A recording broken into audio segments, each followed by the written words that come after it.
All right, to watch this video for, where are we? Thursday, June 14th. The SPY put in a red day today. I'm going to go to 5-minute candles and show you why I'm not a big fan of FOMC afternoons. Here you can see right when the FOMC announcement came out, so the market tanks. Usually the first move is wrong. And then you get the rebound.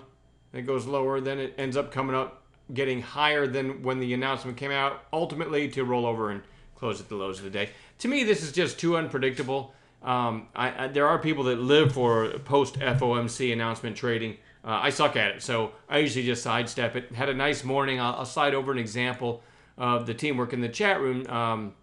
You can see I took a couple screenshots here, this one, and I put it right over this one. So Jane, who lives in the UK, put AXON Bounce Watch, kind of some shorthand from chat there, WW/RG, or it just means worth watching, red to green, and you can't see the rest, I think, but talking about the whole number just above that. Red to green, these are 5-minute candles, so this is where it opened. We already had it on Bounce Watch. If you watched the last night's video, we already had it on Bounce Watch, and right there is where it goes red to green. Then you had a potential of the whole number break, which whole numbers, if you've seen our free inflection points webinar, can be a catalyst. And then you had one more potential catalyst, which was right there, the high of day break on a recent high flyer. This isn't just on any stock, but she had basically stacked catalysts. We talk about it all the time.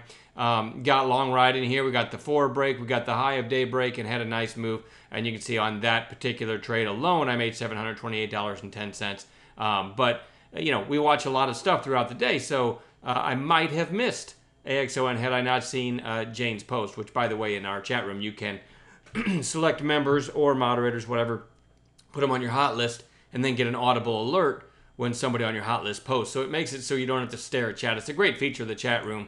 Hats off to HotCom for that feature. So anyway, here's what I'm watching for Thursday. TPIV had a nice bounce today. Had this huge move, then a couple red days, and closing near the highs on what you saw was a pretty weak day. So certainly you're going to put that one on long watch for tomorrow. AXON, I just showed you that one on an intraday basis. It did close above its open. And to see if this bounce off the 8-day continues tomorrow. Held up fairly well if you consider how weak the market was. I didn't mean to type that. I meant to type CEI, which had big volume today, so I put it on my radar. I think this is a oil and gas play, and a very low priced one at that. But pretty nice volume today. I'm going to see if there's something brewing here. It's got nice support below. Maybe this gets a follow-through day tomorrow. PUL. And keep in mind, I'm just a day trader, so I'm not looking to hold any of these overnight. I'm just looking for stuff that's going to give me a low-risk intraday setup. I hope that makes sense. PULM. Nice volume a few sessions ago, then a red day, and then trying to push back up again on a weak tape. So this one's a decent look for tomorrow. CNAT. Let me pan out a little bit now. Had this big volume day yesterday, and then today kind of an inside day. So potential long tomorrow. We'll see. SVRA. Coiled here. You had this gap up 4 sessions ago. Went from a low of 1061 all the way to 1268 on an intraday basis. And it's putting in lower high, lower high, lower high. Kind of coiling here. So could break out over this little flag. Worth watching. IDT. Had this nice pop, I don't know, 6-7 sessions ago, and flagging. Might have another leg in it. Stitch Fix, SFIX, topped out back here. Well, all-time highs. You can tell it's a relatively new issue. All-time highs were slightly over 30, but then right here in early March, put in a high of 26, then a lower high, then took it out here a little bit, took out this lower high, and then it's kind of flirting with 26 again.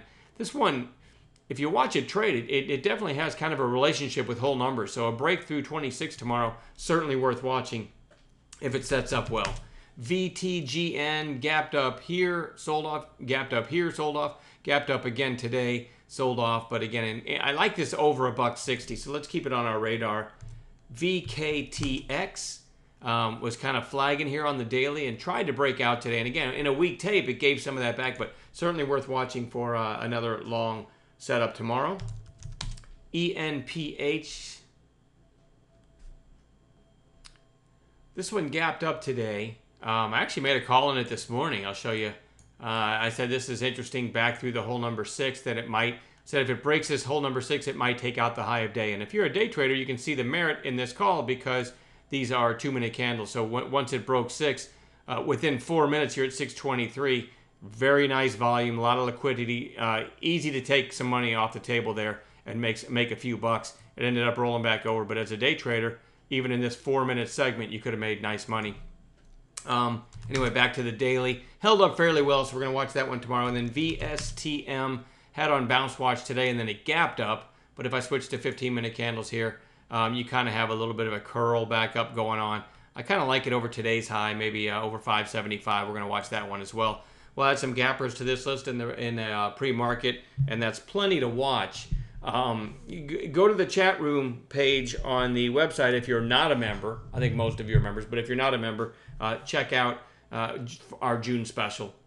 All of June, we're offering 5 years in our chat room, and it's the best teamwork you'll ever see. Basically comes out to $100 a year. So go check that out. I'm going to quit babbling. We'll see you guys tomorrow.